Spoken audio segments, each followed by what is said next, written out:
என் பேர் விக்னேஷ், பெசன்ட் நகர்லேருந்து வரேன். ஸ்வாகதம் ரிசோர்ஸ் மேனேஜ்மெண்ட் யூடியூப் சேனல் பார்த்தேன். இன்டர்வியூ வந்தேன்.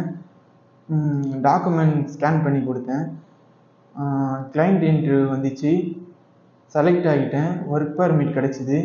நான் delivery boy come kitchen helper வேலைக்கு ரெஸ்டாரண்ட்டுக்கு மால்தீவ்ஸுக்கு வேலைக்கு போகிறேன். திங்கட்கிழமை ஃப்ளைட் காலையில். தேங்க்யூ.